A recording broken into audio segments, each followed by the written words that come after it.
Hello, everybody. Welcome back. This is 100 Visions Guy, and I finally made the jump. Yes, I am going to start making video tutorials on GameMaker Studio 2. No more of the 8.0. I finally decided to do that mainly because I like it, and I think it's about time I do it.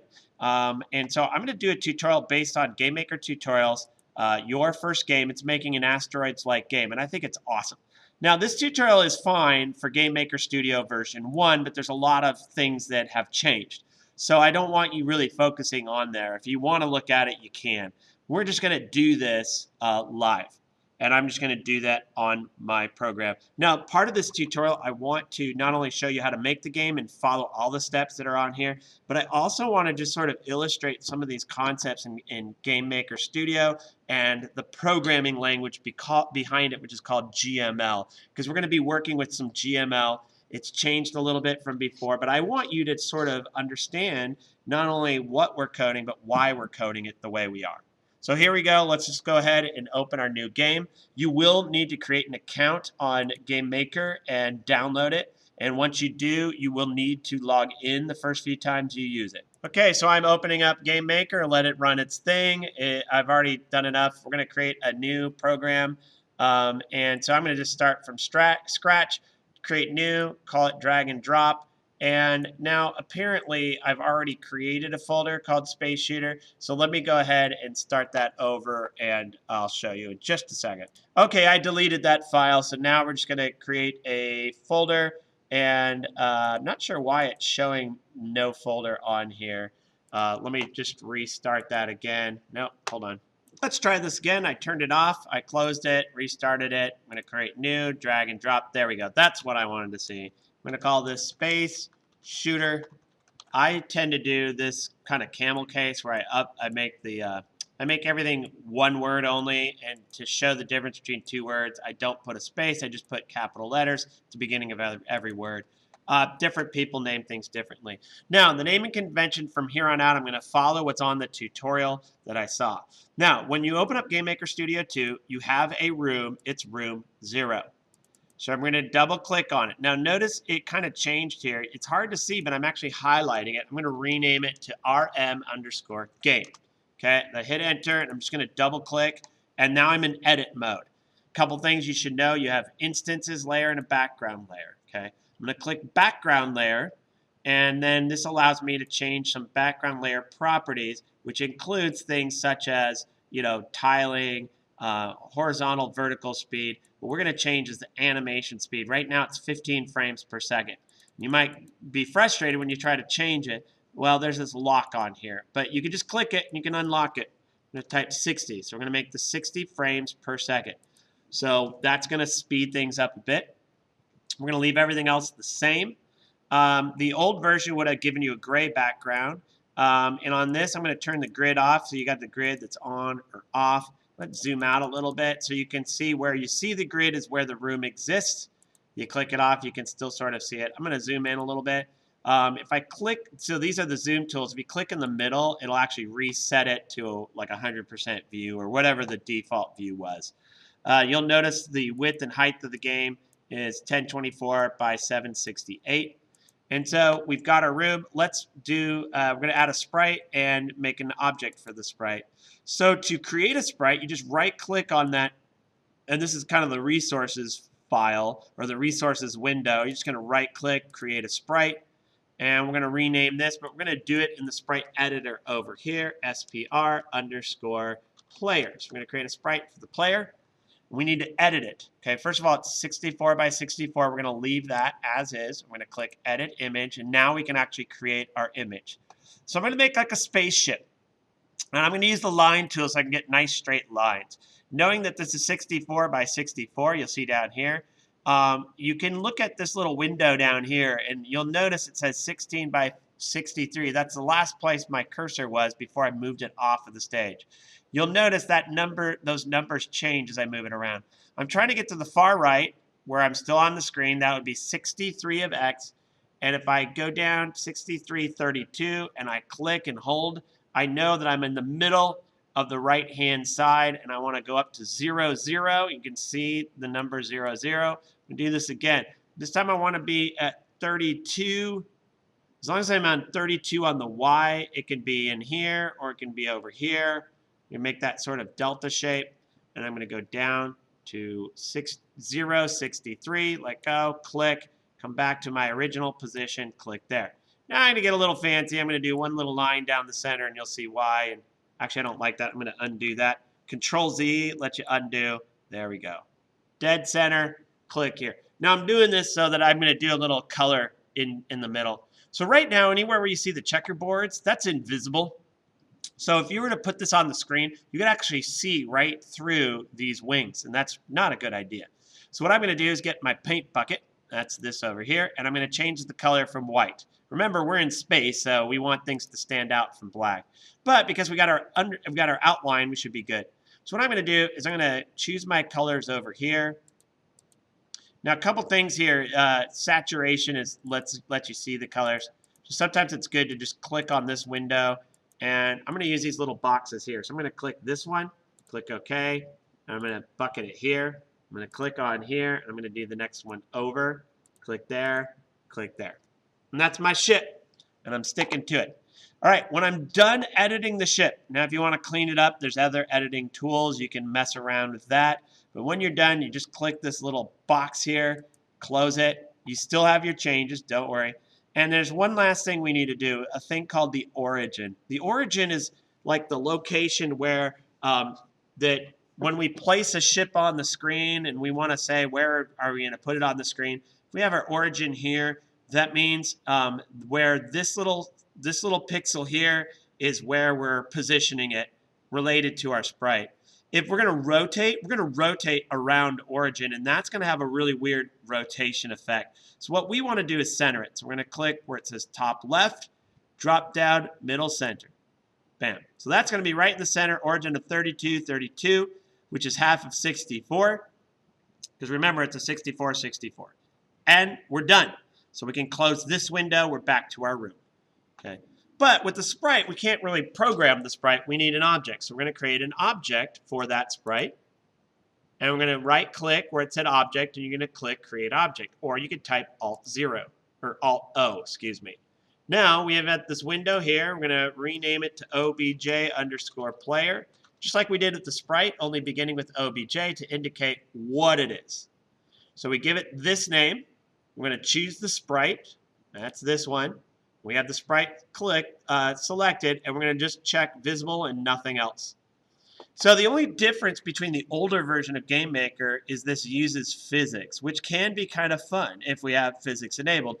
That's not for this tutorial, but that would be kind of fun to mess around with it. I'm hoping to get into that in the near future. All right, so all of our objects have events and actions. This is how we program them. This has been the same since the first time I did GameMaker, which I think was version 5. Yes, I am old. And so we're going to add some events. We want some movement. Actually, before we do the movement, let's get the object into our room. In order to do that, we go into the room and we need to drag the player onto the screen. So if you try to just drag it like this, it's going to cause an error. You need to make sure you select instances. This is where our programmable objects lie. You can actually create extra layers, but let's just go ahead and drag it out. I'm just going to move it wherever. Now, in my code, we're going to go ahead and edit this. So let's go back and we're going to edit this. And I'm going to close that window. I want a nice full screen here. And so we're going to add the first event. We're just going to do create. And most of our actions are going to be done in code. Okay, so I don't need this little window anymore. So if you see here, you've got some different actions that we can add. So we're going to use execute code. It's under common. Once you've used it a couple of times, it'll pop up under recently used. But for now, I'm just going to drag it where it's normally at. Okay, I'm going to go over here. And then I'm going to do a quick thing. This little window here, I want to put it full screen because I want to show you kind of like this code. We're going to do a couple things here. We're going to play around with the X and the Y. And we're going to position it in the dead center of the screen. So if it's 1024 pixels wide, that would be 512 pixels. So if we set its X to be 512, it'll be center from left to right. And then Y, we have to go halfway between 0 and 768, which I think is 384. And then, So basically, let's just close this for a moment. So the point is, on create, it executes this code, X, Y, and let's go ahead and run it just to see if it pops up in the center of the screen, and it does, okay?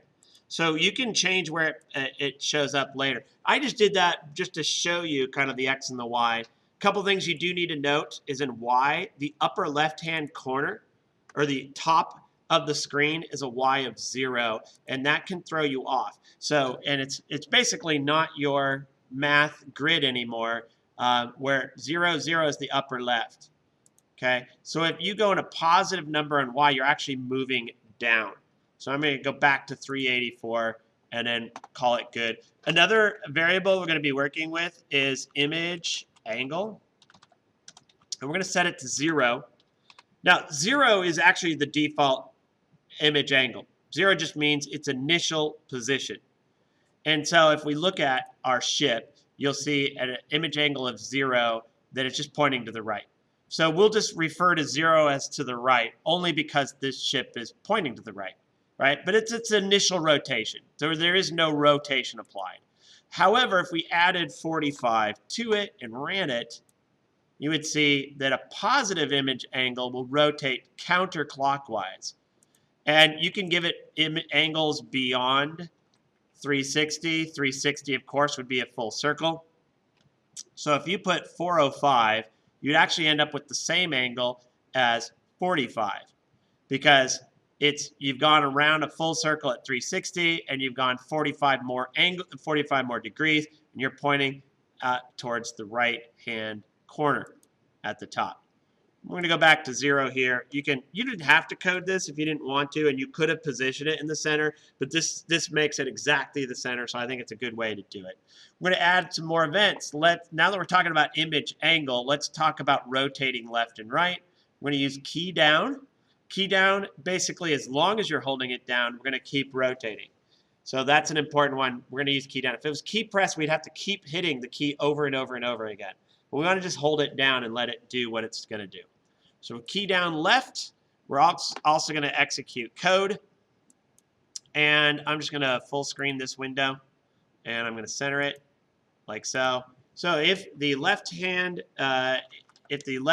is being pressed, it's image angle. And take a look at that. If you start to type it and you pause long enough, you will see that variable there. And this time we're going to do a plus equals, and I don't recall if it was 3, 4, 5. We're going to do it at 3. So that it rotates counterclockwise. And I'll go ahead and put a comment on there.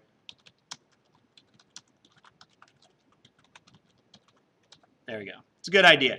Okay, so that's this execution there. I'm going to close it so you see there's key down left. Now, a shortcut is you can right-click and you can duplicate your events. So I'm going to duplicate it.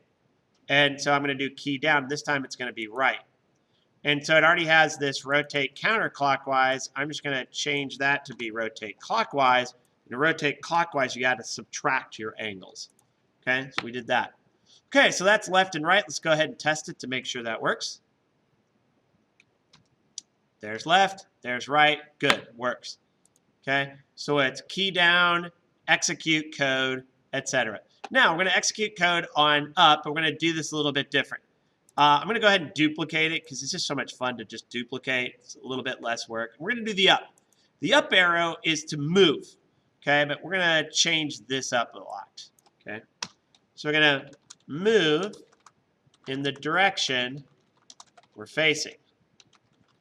So for that, we need motion add. We're going to add motion. Basically, what we're going to do is we're going to add a vector. By the way, if I pause for motion add, does it give me the little thing? I was hoping it would. There, motion add. Okay, well, it didn't really do much other than tell me that was there. If you look at the bottom, you see dir, that stands for direction, and the other is speed. So this is basically you're adding a vector. And the rotation is the image angle. Okay, so that's the angle we want to go. The next is by what amount. I'm going to give it 0.2. The reason why we're going to give it 0.2, and it seems like a small number, right? You're like, why so small? And I'll put a 0 in front so it's real more obvious that that's a point there. The reason why is this is going to get applied at 60 times a second. So that 0.2 is going to be 12, basically 12 pixels every second at the end of the first second. It's going to be 24. It's going to double every second, and it's going to go 12, 24, 36. It's going to be moving so fast it won't be able to render it. So we're going to put a little check on our speed. Fortunately, it's a variable called speed. Isn't that nice? So we're going to say if speed is greater than or equal to. Now this is a number. It's up to you. The tutorial I was following said 5. I think that's way too slow. I think it's a lot more fun if you do it and allow it to go a lot faster. So we're going to say if it ever goes beyond 15, we're just going to set it to 15. Now in this case, we're just running our if-then statement in one line of code. I hope you don't mind. And let's just add our comment. There's my comment. Don't go faster than 15 pixels a second. And there we have it. Okay, so at this point, we have one last thing we need to do to sort of wrap it up and be done. Wrap it up. That is a pun intended, just FYI. Here's the problem. It went off the screen. It's gone. We need it to show up on the other side. So we're going to do a thing called wrap screen. Fortunately, I already recently used it. But if you're ever not sure, you can type up wrap, and you'll see, and you hover wrap around room. You can always Google it too. So I'm going to close this window here, and this one, and this one. So we're back here. We're going to add an event, which is under other. So we've got to go to other, and it's outside room. So add event, other, outside room. So when we're outside of the room, we want wrap, but we're just going to do the drag and drop. We're going to leave it exactly as it is. We're going to wrap horizontally. We're going to wrap vertically. Let's just go ahead and test this out. We should be good to go. And I'm going to go at an angle just to see if it works. Yes, it does. Okay. And in the next tutorial, what we're going to do is we're going to cover shooting bullets. But we also want to make it so that if we let go of our up, it'll slowly come to a stop. So we'll add a little what we call friction to it. Even though we're in space, yeah, I know. But we're going to do that in the next tutorial, so stay tuned. Tutorial after that will be our asteroids, and then we'll be just about done. So thanks for watching. Stay tuned for more.